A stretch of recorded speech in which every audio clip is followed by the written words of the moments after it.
the name of the people of Uganda, where I live. Africa is a continent with the youngest population on the planet, with a median age of 19 years, while Uganda has the youngest population in Africa and in the world, only second to Niger. So today, I am here to speak to you on behalf of that population. I want to thank the Institute of the Black World 21st Century for organizing this State of the Black World Conference and for inviting me to speak at this historical event. I'm very honored to be in the same space with great men and women.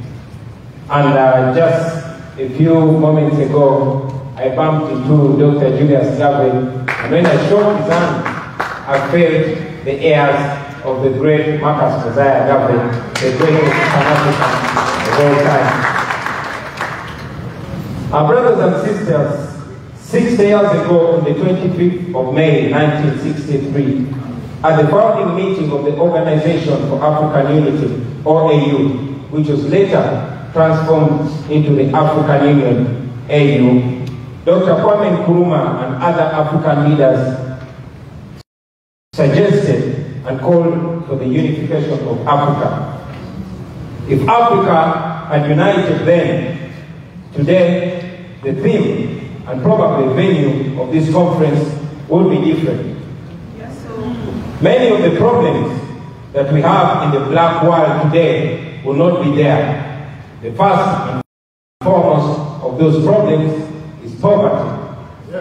Dr. Kawuma called it artificial poverty, and I agree with him. I mean, how else can we explain that Africa has everything the world needs? Land, oil, gas, cobalt, coltan, uranium, gold, diamond, copper, a young and vibrant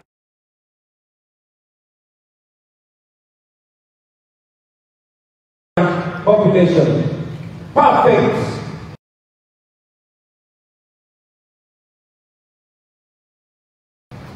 weather is to manufacture products. We cannot. We would have a huge market for the products coming from our factories.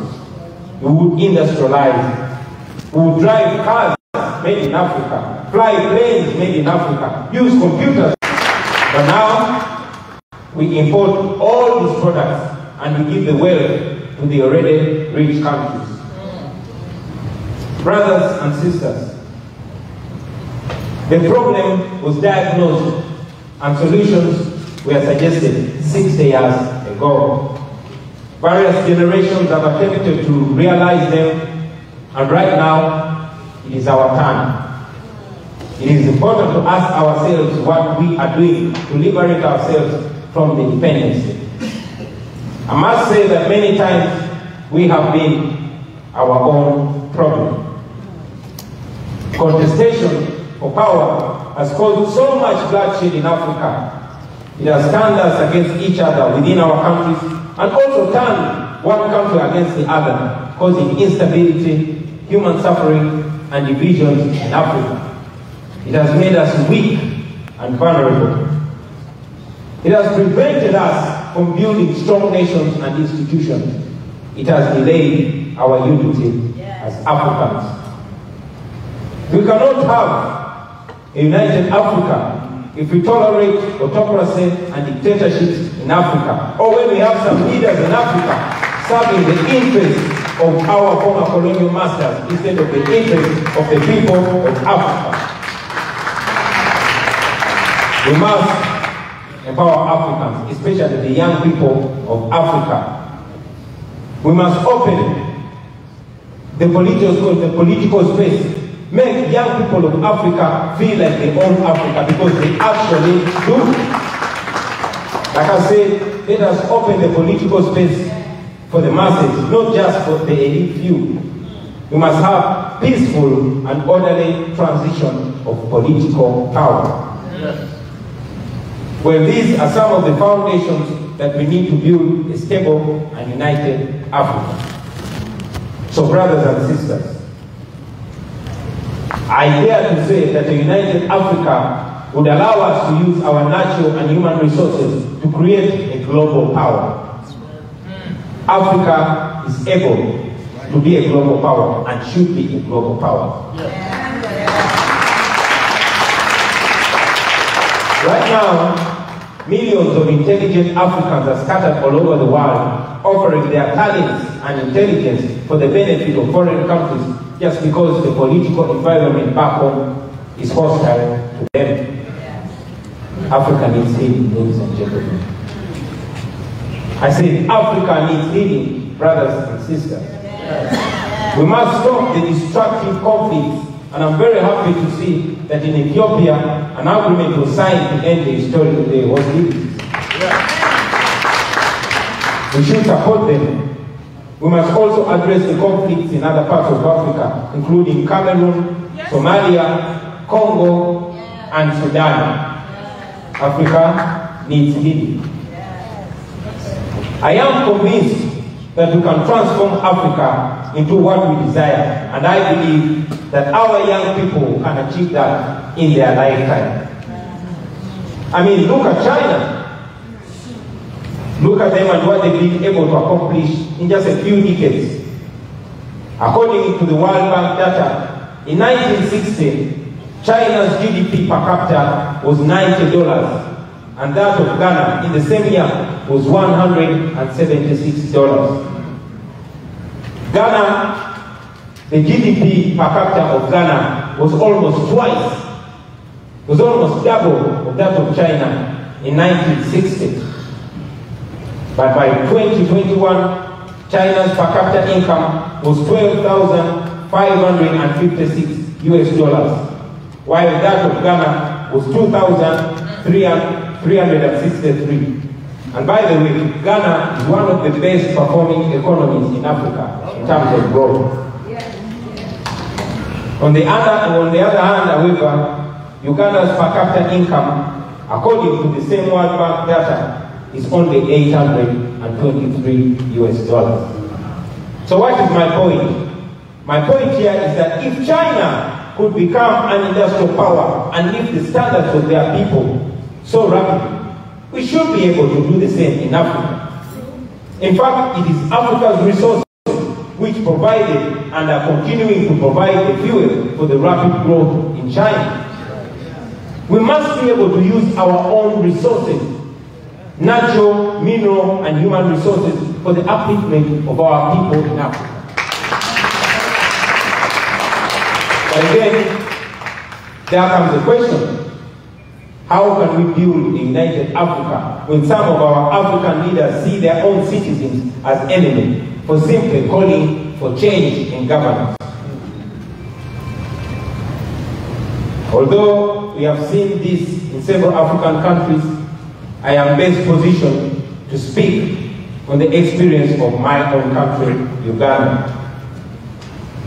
Brothers and sisters, Uganda, also called the Pearl of Africa, is a very beautiful and very rich East African country, but it's been under military rule for 37 years. General Yoweri Museveni captured power in our country in 1986 after leading a civil war that killed more than 500,000 of our people. He has kept himself in power by the barrel of the gun for 37 years and still counting. It is rather ironic that when he was swearing in as president, gun in the left and Bible in the right, he said, and I quote, "The problem of Africa are the leaders that overstay in power." I will quote General Museveni again. He said 37 years ago that the problem with Africa are the leaders that overstay in power. That was 37 years ago. He is still the president of Uganda. Every 5 years, he conducts sham elections and then declares himself winner. This happens in complete violation of all democratic principles. Shut down internet, military deployments, and all his opponents under house arrest or in prison. Those who dare to challenge him pay a very high price, just like we did in 2021, when I challenged and clearly won him democratically. I say that for avoidance of doubt, I challenged General Museveni and defeated him democratically in an election. More than 250 of my supporters were shot and killed by state security before, during, and after the election. As we speak right now, hundreds of political prisoners are languishing in prisons across the country for supporting the opposition, while many are still missing after being abducted by state security. I would also mention that enforced disappearances are continuing even as we speak right now.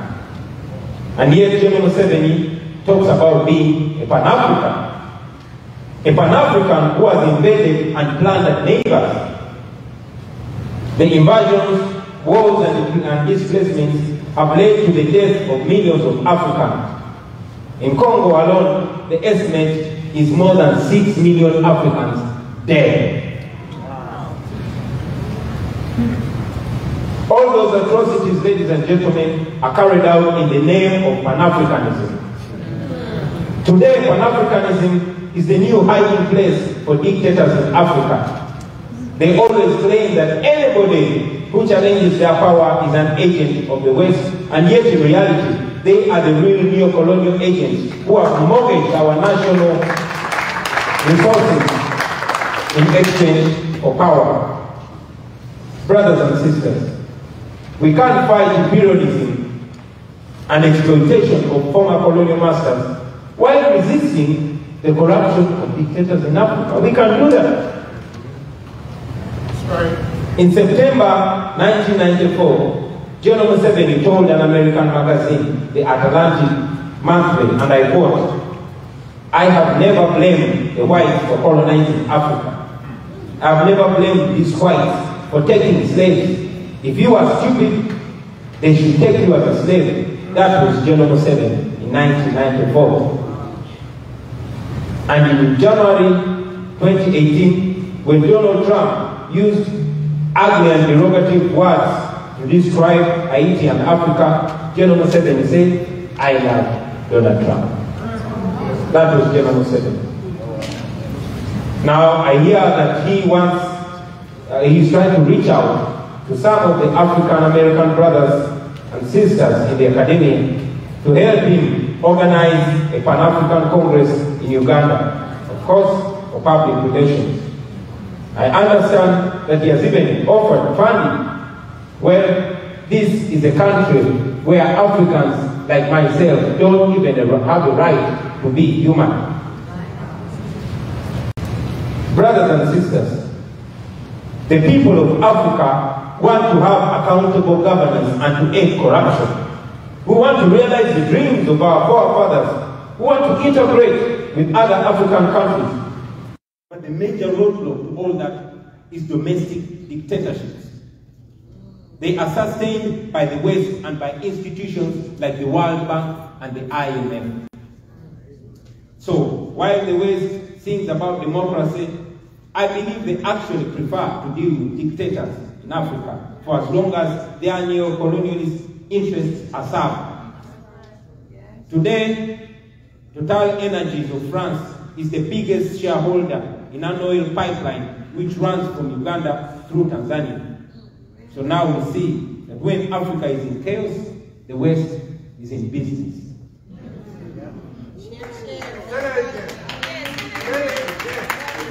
Brothers and sisters, we want a conflict-free Africa which speaks with one powerful voice that will increase the power of our just demands, including demands for reparations, for enslavement, and for colonialism. I sincerely hope that our brothers and sisters in the diaspora can follow the example of Professor Daniels. One can actually be a dedicated Pan-African while at the same time struggling for democracy and human rights in Africa. The two actually complement each other, and they speed up our goal of Pan-African unity and self-determination. Finally, brothers and sisters, I want to take this opportunity at this historical event to appeal directly to all my African-American brothers and sisters. Please, please, and please tell your governments through your elected representatives in Congress to stop sponsoring tyranny in Africa.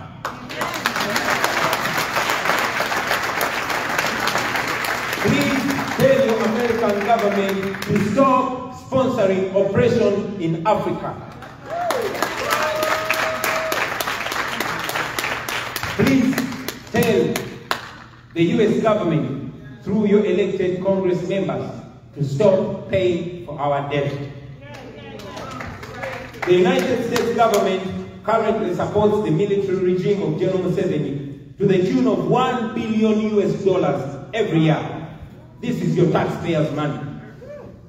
This is money given to a tyrant with no strings attached on the issue of democracy or human rights.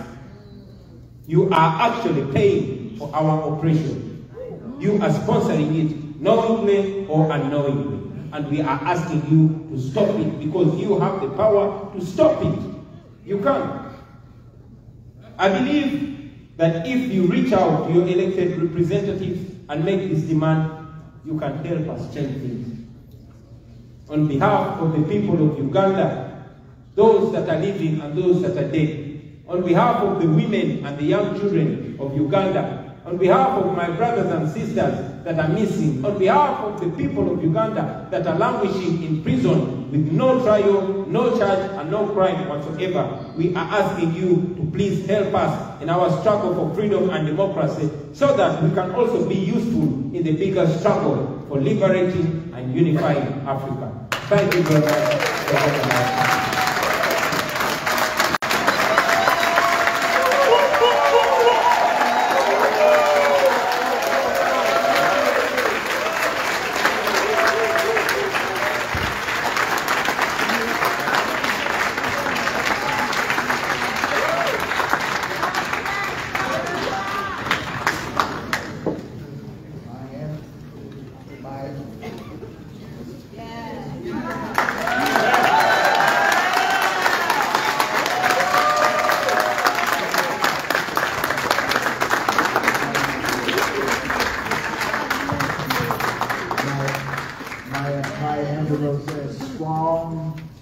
Strong women and men keep rising.